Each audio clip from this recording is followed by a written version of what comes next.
Hello, and welcome to Get Recc'd, our special Honda Days episode. This season of giving, look at all the deals, the doorbuster deals. Wow, there goes our door. It's been busted. Buy us a new door. I'm Stephen Falgout, one of your hosts. And I am your other host, Don Falgout. Get Recc'd is our podcast where we get together, two siblings, and we recommend a piece of media to each other, be it an album, a game, a film, or whatever. And in the next episode, we get back together and discuss each other's recommendations. And of course, today it is a happy Honda Days season of Lexus, season of giving. Oh, wait. Toyotathon. Do you hear that? Ding, ding, ding, ding, ding. Whoa, what is that? What is it? Ding, ding, ding. It's the jingle bells. Wow. Oh my God. Ding, ding, ding, ding, ding. It's a fire alarm. Oh my God. We need to get out of the Can house. we just- We need to get out of the studio. Wait, what about this? You know how in the Jingle Bell song sometimes there's a whip? I've never heard a Jingle Bell song with a whip. Yeah, Well, sometimes. whipping So it's like, the reindeer? and then it goes, Is it like the reindeer? Like Santa's you're just whipping the rein- bells, Oh, you know? Of course, yeah, whipping the bells. whip those bells. That's true, yeah. Whipping nay-nay, as it were, as the kids are doing. Yeah, right, exactly. Um, The whipping and the nay-nay, because the neighing is the reindeer. right after they've been whipped. It's, yeah, the whip and then the nay-nay, right? And of course, there will be much whipping and nay-naying on this episode of Get Recc'd, so I hope you're excited for that. Yes, our special holiday episode. Thank you, everyone, for joining us. We hope you have a wonderful holiday season. We wanted to get this one in right before the big holiday of the season, so we hope you enjoy. And we have some special recommendations for today's episode because it is the, of course, Honda Days, the Toyotathon. And the Lexus season of giving, right? Of course. Of course. Yeah, just some winter recommendations. Not quite as uniformly holidays as before, but I think it's close. And I think with that, we should get into what I recommended to you last time, Stephen. Which was Blue. I have to turn away from the microphone when I do anything, so if there's ever an awkward silence, that's probably why. And anyway, Blue is the 1971 album by singer-songwriter Joni Mitchell. I recommended it because I feel that it's very wintery, and there's also a Christmas-ish song on it. And I will let you get into that first. Which is funny because I think we should start there. We'll talk about this album, obviously, in more detail than that, but because it is, of course, the Audi Drive to Die event, or whatever they call it, we should probably talk about the one song on this album that, for whatever reason, has become a Christmas song. It's been covered quite a bit, too. I think, correct me if I'm wrong, but not Kenny Loggins. Hold on, it'll come to me. Who's the one that was on Apple Records? James Taylor. James Taylor. I'm pretty sure, didn't James Taylor and Joni Mitchell date for a while, or they were married or something? I believe so. Well, James Taylor, I know, has a cover of this song, too. So the song we're talking about is River. And it does mention Christmas. Christmas is a part of the song. However, would I explicitly call it a Christmas song? Maybe not, but it has become sort of a Christmas song through covers and the original as well. It's a banger. Just want to get that out there, right now. It's a banger. But again, is it a Christmas song? I don't know, maybe not. I think what's interesting about it as a Christmas song, and I don't think that there's really any credence lent to this as it's played on the radio, but it really showcases or enlightens like a different mood for the holiday season, which I know there are quite a number of people who oftentimes feel some depression or blueness in this season, especially, because of the stress of winter and the holidays. A lot of times that can create opportunities for breakups or just general downtrodden, feelings. And what's so weird about River as a Christmas song that gets played on the radio is it illuminates those feelings of the holiday, because it is quite a sad song, truly. I mean, It's not the only sad song that gets played on the radio for Christmas, but it is one of those where it's like there's this winter melancholy associated with the track. That one is just phenomenal, but two, I think is just like a really interesting thing to play on the radio. Also, it feels like it uses Christmas more as a contrasting element to the sadness and the breakup of the track, considering that, you know, it opens with an interpolation of Jingle Bells, which I guess is the one element that you could say is the most without the whip. Oh, well. I would love to hear a version with the whip, though. I think that would really enhance the song. But I guess that's the one thing you could say is the most Christmas song about it, other than just the lyrical topic, is that, you know, it's borrowing from a song of that genre in that section. But that's more like to contrast with the verses that immediately follow, that it's Christmas, you would expect that she should be happy, but she isn't because of this breakup. And that's the way the song sort of introduces itself lyrically, is that it opens with a mention of Christmas, but it immediately starts to break that down. So it's like, it's a Christmas song in the way that there are some of those like sort of Christmas movies, you know, where it's like a movie that takes place in Christmas, but doesn't really follow any other genre conventions. It's sort of like that. Yeah, although I will say, you know, to your point, I feel like it's more closely tied to the Christmas holiday, or at least the holiday season, than some of those movies are, where it's like a movie that just takes place during Christmas time. Now, a lot of times there's a thematic element there as well, right? But like this, you know, to your earlier point, I feel like there's a contrast or some sort of juxtaposition in the use of Christmas and the holidays and the nostalgia and like what the track is actually about that ties it a little closer to the holiday than some of those movies may. That's true, yeah. And also, like, you're right that there are Christmas songs that can be moodier or sadder than other ones. And I even think of like some of the really old Christmas songs, like some of the hymns and stuff like that, which, I mean, they have this kind of solemnness to them, you know, that like 50s trad pop kind of Christmas songs don't really have.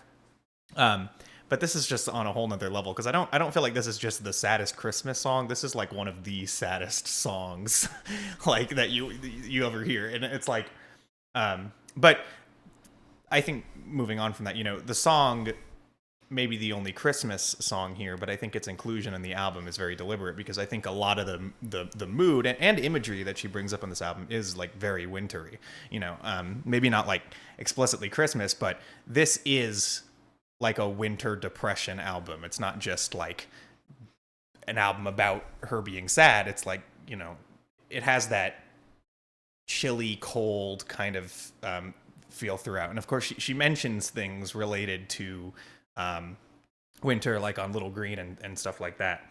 The whole album is basically a breakup album, and River is really the lowest low point, you know, of that breakup. It's the one that most clearly explains the breakup, but it's all throughout all of the rest of the tracks, and also it's kind of the main through line that the album ends up wrapping up on too, which I'm sure we'll get to.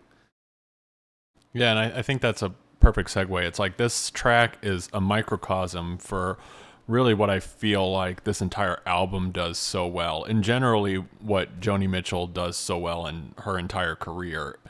She is so clearly a lyricist and a poet, and it's incredible to really dive deep into every single one of these tracks lyrically, because there's so much to unpack.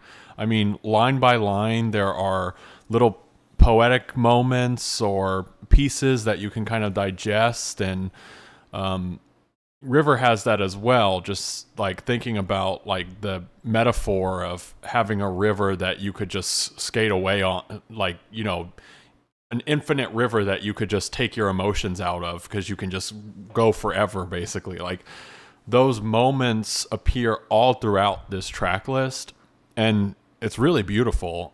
I'll say also, like, Joni Mitchell has this such a unique quality. Like, there is no one that performs like her. I think of it Like there are a number of singer-songwriters in, history going back to kind of like the start of singer-songwriters. There are a number of them that have just this very unique aspect that makes them inherently them, and you can't really replicate it. Joni Mitchell is one of those, like Bjork is one of those. Like there are these people who just have an identity and they own that identity, and it is incredible. And this track, I think, really highlights Joni Mitchell's identity. Every single one of these tracks, I don't know, I describe it as like, not only do I feel like you get kind of a winter depression in this album, but you kind of get almost like a hominess or a nostalgia. Like just the way that she performs these tracks, it just like is so uplifting and depressing at the same time. There's so much raw energy and emotion in everything that she performs. And it's especially accentuated by the fact that like her performance is so all over the place in the best way. But like she'll go from like super low lows to super high highs, like over and over again, just like nonstop. And it brings you on this ride that's, first of all, very fun, but also just really makes you feel every single one of the emotions that she's trying to convey, because it is incredibly raw. In fact, I would say like some of it feels so raw that it's almost like, I don't even know if they cut or edited it really. It was just like her kind of like almost Bob Dylan, like just kind of like performing, and they just recorded it. But that just makes it so much better. Well, also like there's a lot of complexity to the songwriting too. Like melodically, some of these songs are very intricate. Like All I Want, the guitar work on that, or My Old Man, that's like the best example of her vocal acrobatics that you were talking about, where it's just so that in the title track, I think it's just so like up and down and all over the place. And what's amazing about it though is that like she does it so seamlessly that you don't even notice all that craft, and that's why it feels so raw. You don't notice how truly intricate like these songs are at their core. And then some of them aren't, but the ones that aren't do so with purpose. Like I think of like Little Green, it's a very sparse song, but it has a reason to be. And even then, some of the melodic lines on there are pretty unique. I mean, musically, it's great, but it really is her lyrics and performance that ties all of that together, And also, as for the emotion of it, it's like, yeah, she brings out a lot of that in her voice, but also just like there are songs here which really do seem to switch between being happy and sad, like on a dime. My Old Man, another one where it's like the verses are about her love for this man, and it's so pure and sweet. But then like there are these two bridges, or I don't know which song. There's so many song sections in this track, but like there are these bridges where she describes what it's like to be without him, and it's like this immediate flip, of those feelings. And I think like that's also A Case of You is another good example where it's like constantly pitting the happiness of the love that she had for him against him now being gone. Or songs where like This Flight Tonight, for example, where she's suddenly realizing she wants to go back in this song, like as she's landing in a plane having flown away from him. And there's a lot of moments like that where it's complex in the way that human emotions are complex. It's so she's indecisive on this album. She's conversing with herself about what this breakup means for her, and looking back on memories, like in the song Carrie or California, with this new kind of bittersweet perspective that I think makes the album really interesting. Yeah, and you mentioned California. I did want to mention that like pretty much all of the tracks off of this album that ended up getting more radio play than others are incredible tracks too. I mean, River we talked about. California is one of those as well that ends up getting a lot of radio play. Even All I Want, which is the title track, which is like just such a good track. I mean, like this thing starts with such a bang, honestly. Like the album kicks off and it is incredible how quickly you are just encompassed and enthralled by what this album has to offer. And I mean, it just takes you on that ride the entire track list through. But a lot of that is thanks to the fact that All I Want is like such an incredible track. I mean, you mentioned it a little bit, like not just in Joni Mitchell's performance, which in that track is like one of the greatest performances that she has, but also like everything else on top of that is just incredible. It's hard to look at this album and like find critiques, honestly, because it is such a unique experience even all these years later. I mean, it's crazy how much this is still such a singular and all-encompassing piece for her that it's hard to really pinpoint a place where I can find critique, because a lot of the critique that I have is like around things that she then like takes and captures so well.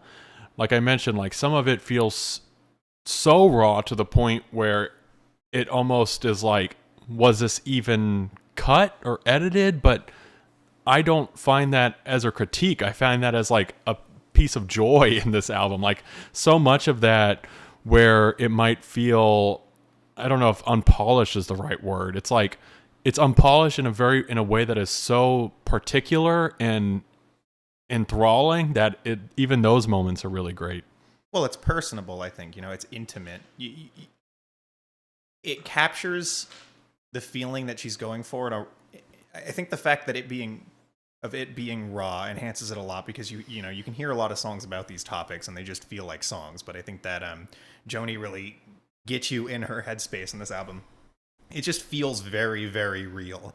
And for as far as her whole discography is concerned, I think one thing that makes this album really stand out is that all throughout her career, she wrote songs about heartbreak and breakups. And I mean, her personal life was quite chaotic in regards to that. And it comes across in a lot of her work. And parking lots, right? And well, big, if yes. And yes.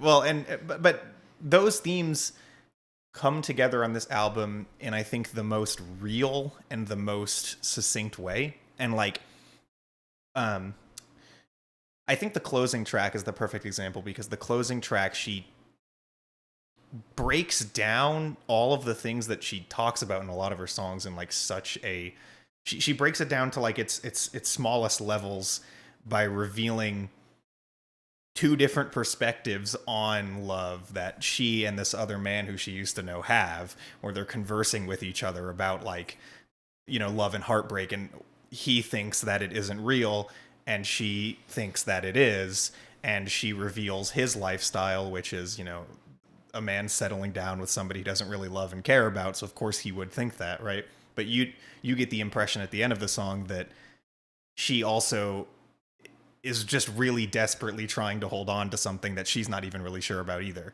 And that's like a moment for her, that song in particular, which I think really captures like everything that makes so much of her music great.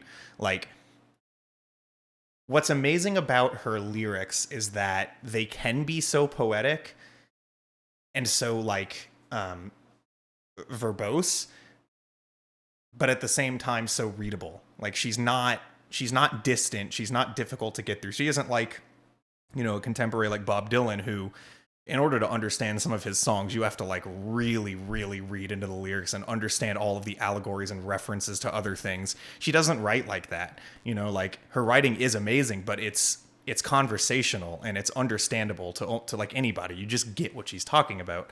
And I think that makes her like stand out so much as a singer-songwriter also, is just in how personable and yet like poetic and studied her lyrics actually are. So I think that's all I have to say about this one. Should we wrap it up? Mm-hmm. I mean, this is just an incredible album, truly. I mean, I might give it a 10, honestly. Like, I just love this thing so much. It, from start to finish, it's just such a fun ride. And as you mentioned, it's like, because it is so personable, it's very easy to attach yourself to and to just listen to and put on. And I mean, it's pretty much a breezy listen, honestly, too. But there's a lot to unpack, even if it is kind of like not necessarily surface level, but as you mentioned, like you don't have to like read into a whole bunch. But even with that, there is still a lot to unpack. I definitely recommend this. I think that it's a great album. Is it a great Christmas album? I don't know about that, but it is a very great album. I would listen to it any time of the year, I guess. So sure.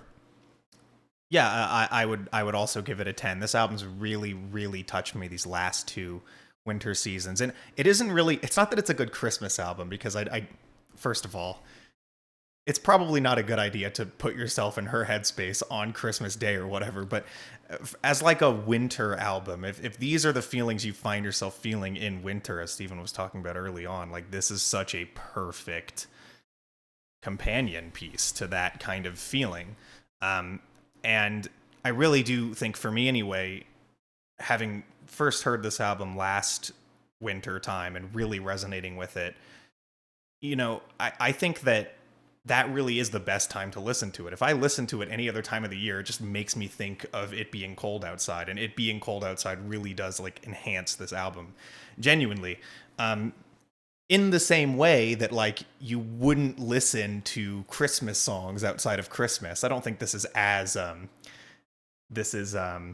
exclusive. Yeah, but like still. I don't think you have to wait till after Thanksgiving. Yeah, no. Whatever. No, it's not as exclusive, but I just think it fits that time so well, and that's kind of why I chose it. But yeah, this is now easily one of my top favorite albums. I think you know, singer-songwriter albums for sure. This may actually be the best singer-songwriter album of all time. It may be the most concise and great example of the genre, and of course one of the most influential also, so it's a must listen. I definitely recommend it, and I recommend you try it in winter. You know, this winter, if you haven't heard it, January, whatever, give it a listen. I think listening to it like outside when it's cold is just perfect. Yeah, maybe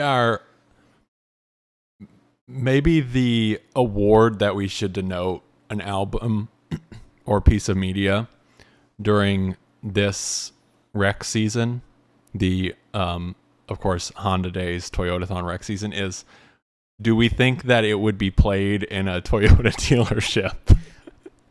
No. Oh, well, then. I guess our recommendation All is right. canceled. Throw it out the window. It's not good enough. And with that, let's talk about something you might actually find at a Toyota dealership. Stephen, would you like to introduce what you recommended to me last time? Yes, so I last time recommended to you the 1983 film A Christmas Story. It has become a cult Christmas classic. It follows a story of an adult recalling a memory that they had as a child, where they really want a BB gun. Some other stuff happens too, but I mean, ultimately, Mostly the BB gun and yeah. Yeah. So first of all, contextually, I've heard this. Maybe you know this. Is it true that this film gathered cult status because it constantly got played on TV? Because that's what I've heard. I've heard that this movie just gets played nonstop on TV. Yeah, that's one of the things I heard. I heard that basically it got played a ton on like not local channels, but kind of like UHF local style channels, and they kind of got a cult following off of that. And then it also kind of like was a movie that was played a lot when satellite was really starting to kick off. So, you know, more and more people started to watch it.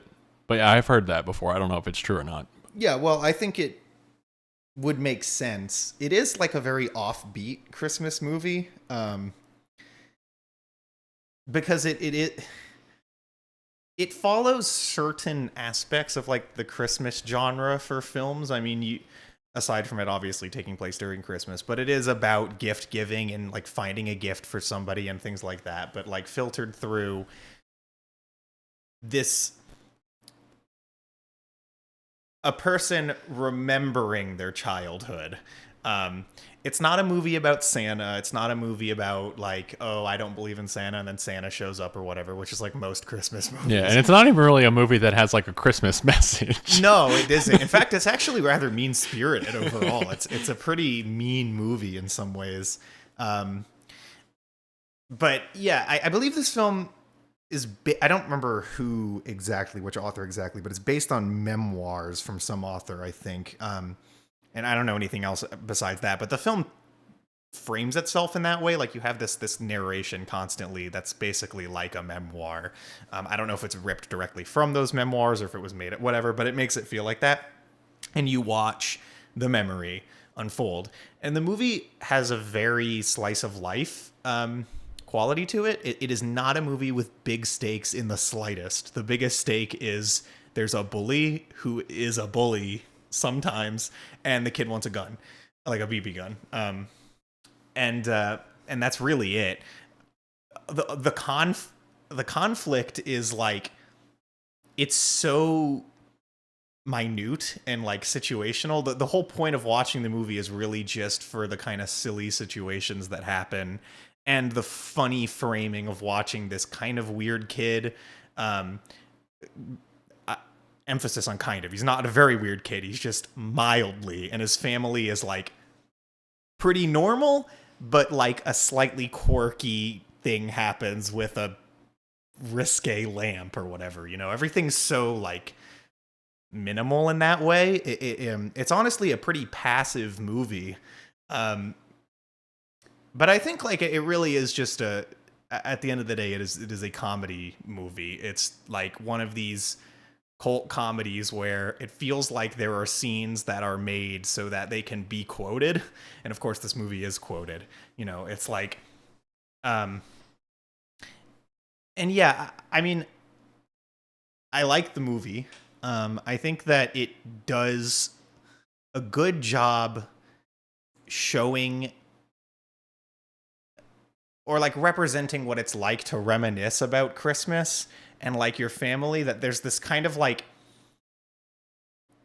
this family, it's not exactly like the best family. The memories aren't really that great. It's just like fine, but it's like this 50s family and a kind of everyman dad who cusses or whatever, and like a mom who reminds you of your mom. It's a very like, you know, and it does a good job capturing those memories and what they're kind of like, but also showing how silly they are, like in the moment.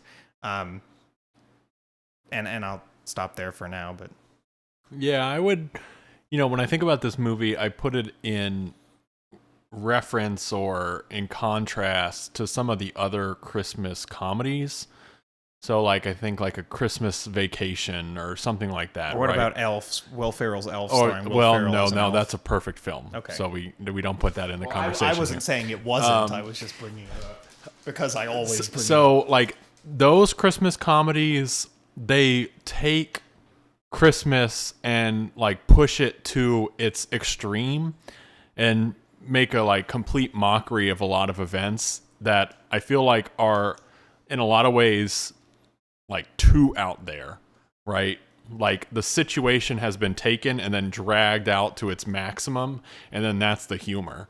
Whereas this, as you mentioned, this movie is like a microcosm of what like adult nostalgia would be if you were to actually put yourself back in the actual events that happen and you're watching these events unfold. And there are some situations that are comedic, but they're not pushed to an extreme, right? You don't have like the big, oh, I'm going to put the lights all over the house and, oh, I fell off the house. What happened? And my lights are bigger than yours and that sort of thing.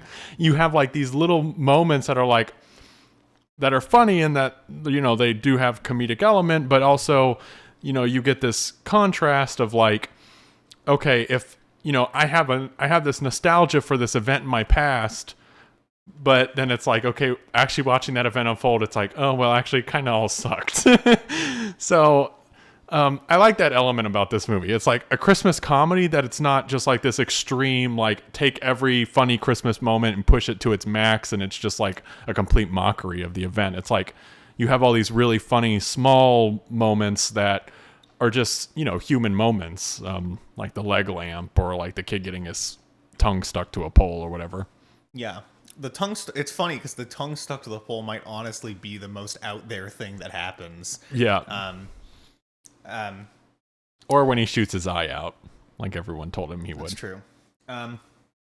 Yeah, it's, I also think it being set in the 50s, well, I guess it isn't 50s or 40s. I guess it isn't really set then because actually it's set in the time period where the person's writing about it, but whatever. The kid was alive in the 50s or 40s. This is like a 50s or 40s Christmas. You have the radio.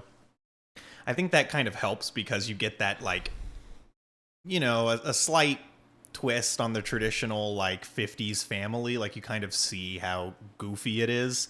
But yeah, it's not like, I don't know. I feel like the movie threads the needle really well there between being, like, very silly and being really straight. It's in the middle. Like, the presentation of the film is quite cartoonish. There's a lot of, like, there's a lot of those, I don't know what you call this specifically, but it's the transition you see in, like, Looney Tunes or whatever, where a circle descends upon the screen, or like, you know, there's a lot of that in this movie, which makes me think of, like, a cartoon. And also some of the bully Or scenes. Star Wars.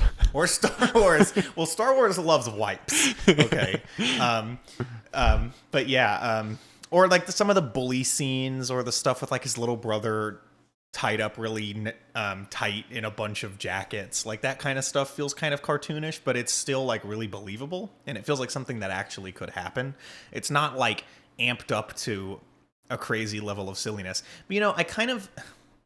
Yeah, and I would say one other thing. It's like, I find it funny that a lot of those things which, you know, in the movie are played for comedic effect have become, like, these iconic staples of, like, Christmas nostalgia, like the leg lamp, or like him in a bunny pajama, which, like, isn't that crazy, but for whatever reason they've become, like, these cult icons.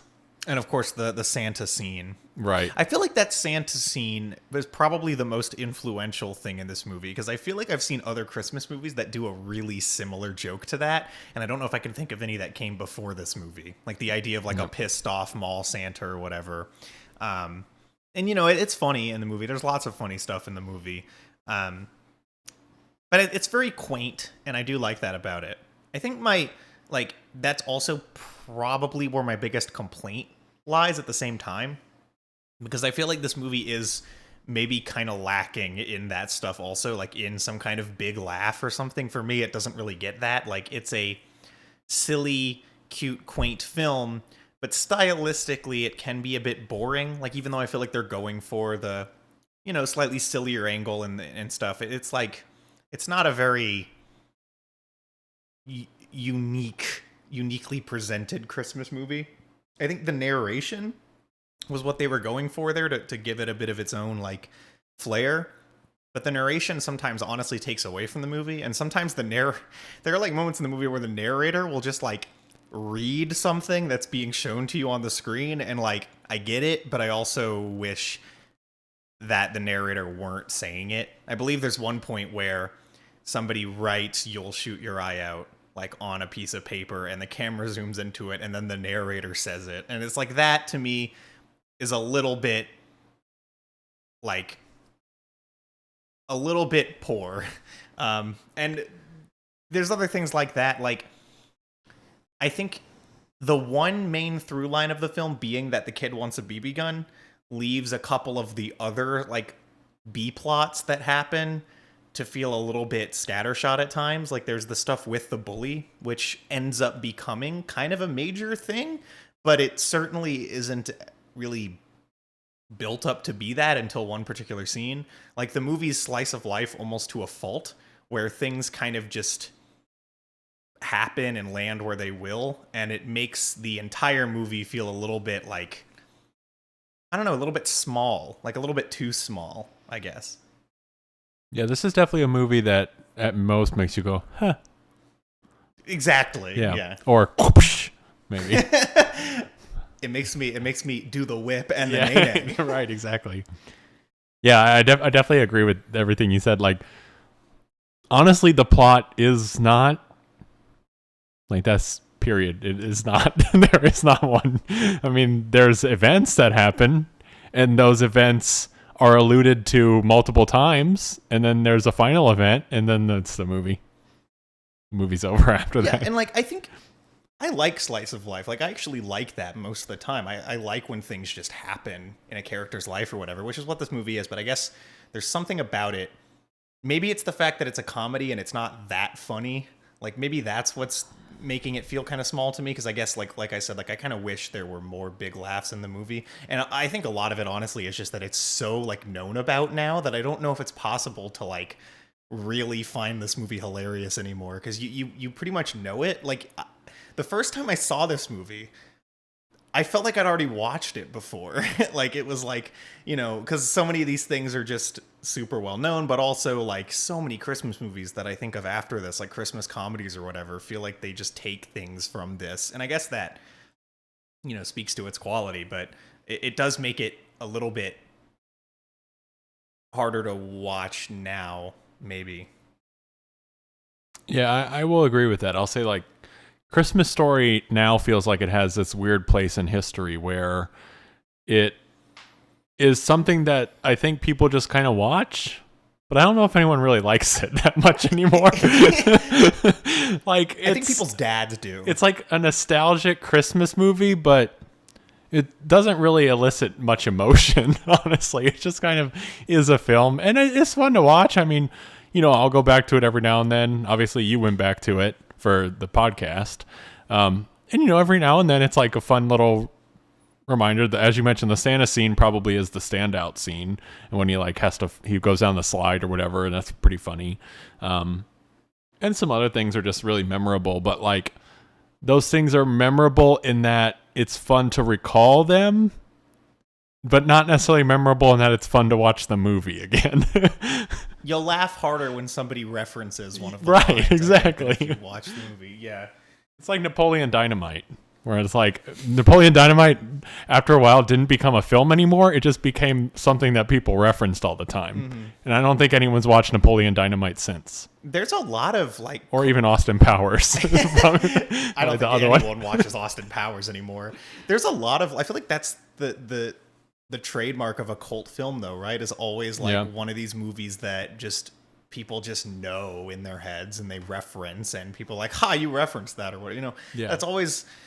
And there is something beautiful about that. But, you know, honestly, as a cult film... I just wonder, are there, like, screenings like they do for Rocky Horror Picture Show, but with Christmas Story, where, like, everyone's yelling that he'll shoot his eye out and wearing bunny pajamas or something? I think that's what every TV showing of the movie is. Okay. At your house. Oh, well, so everyone comes together and puts bunny pajamas. And watching on the TV screen, watching Christmas Story. Yeah, honestly. Got the beeping on the leg lamp. Yeah, like, you know. And it's like, nobody wants to, but everyone, it's like a contractual obligation.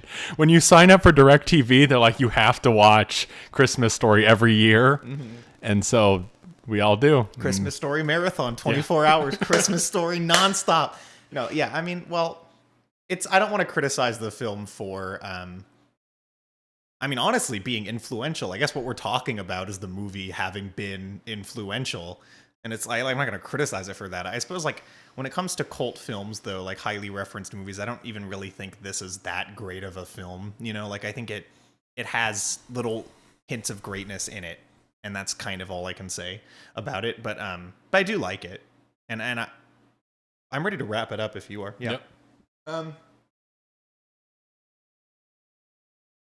Yep. I would give this movie a 6.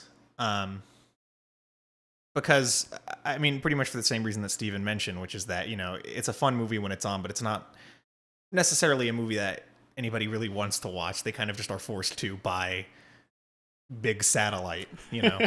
Right, exactly. And you don't want big satellite coming knocking on your door because you forgot to watch A Christmas Story, is all we'll say. But you know, it is like a good movie. It is a good movie. Like, it is a good movie. And it's well constructed. I just think it's kind of boring also in its construction. It's very plain, and I think like one thing that separates cult films from a lot of other movies is often these movies have like a really high like stylistic factor to them, and this movie only sort of does. Like, there are things in it that feel stylish, but the overall presentation is pretty dry, and that's kind of, I think, where I'm missing the fun in it. Even though I do think it is fun. It's like, I think this movie needed I don't know, it just needed more directorial style. It's weird to say that about a slice of life, but I think slice of life, sort of coming of age, this isn't a coming of age movie, but whatever, like movies of that sort more quaint films, they need a lot of style because they end up relying on that. And this just doesn't really have it. It's mostly in the script, which is good. And the performances, which are great. We didn't even mention, I think that the child actors in this are fantastic, you know, compared to like most movies with child actors. I think they do a great job. Everybody does a great job. And the director clearly has some eye for comedic style because the way he gets his actors to act, it is like a little bit amped up and a little bit silly, but it's like it's just the right amount and it's realistic. So there's a lot of things about it to appreciate, but I just don't think it's like that special of a movie, really. I don't see why there's any reason to recommend it or not recommend it. You will be forced to watch it next year. You will not have a choice. You have no choice. Sit and watch A Christmas Story. And happy Honda Days. Yeah, honestly, turn your TV on. It's on right now. It's behind you the whole time. Yeah, I agree. I think I'm probably more around like a 7, you know, not much more, but like I said, I like it. I mean, it's a fun movie. I don't think I'd watch it all the time. Like, it's not one that I particularly like want to go back to all the time, but every now and then I'll you know, every now and then, as in like every now and then winter time, I'll put it on. All 24 hours of Christmas Day. Right, exactly. And it's, you know, it's funny, but a lot of it's played out, so it's like hard to even find some of the comedy and some of the moments, but it is an enjoyable ride. And do I recommend it? Again, I mean, it doesn't matter whether I recommend it or not. You must watch it. You don't have a choice. You don't have a choice. Ralphie is coming for you. You better watch out. That's what they say about Santa Claus and Ralphie. It's true. He sees And you both when of he's them, sleeping. you do not want to know their wrath. Yeah, he will shoot your eye out. And I think we should move on to our recommendations. Yeah, let's do it. So I will go first. So as the Honda Days season, the Lexus season of giving, the Toyota-thon season, and the Audi I Want to Die season or Right. whatever. Go get your doors busted. As that season comes to a close, a new season arrives, and that is the New Year's. And as with every New Year's, if it's a new year, it's a new me. And Steven and I always hold true to that perspective. And I don't know if I believe we mentioned this last time. Every year, so many new us's, honestly. It's crazy to think about. Yes. Our entire molecular structure just inverts. We become a new being. And this always happens. And it's quite amazing because each year that we talk to you, you're not listening to the same person you were listening to last year. And honestly, it's kind of incredible that when we become our new selves, that we even remember that we have a podcast. Mm-hmm. Yeah. Well, it's all a kind of spiritual thing, you know. Do your own research is all I'm saying. But anyway, as with New Year, New Me, we are going to continue our very fun theme of what happened. This is when we look at a series or anything, you know, similar to a series that we believe has gone from either being good to bad or from being bad to good. And we will try to dissect what happened to make that change in that series or discography, filmography, whatever, something of that sort. So I'll go first, and I'm going to recommend what happened to Radiohead. So I am declaring that they went from bad to good, although not really bad, just the most like average rock band on the planet when they started, to being perhaps the best rock band on the planet when they reached their peak. So the two albums I'm recommending, are Pablo Honey from, I think, 1993, and then OK Computer from 1997. These are their first album, skipping the second, going to the third. So this is within the span of, like 5 years? And the transformation, I think, is pretty unbelievable, especially when you skip the middle step. It's pretty crazy, and that's what we will talk about next time. And then I will recommend something that I think went from good to bad. And I'm going to ask what happened to the Godfather series.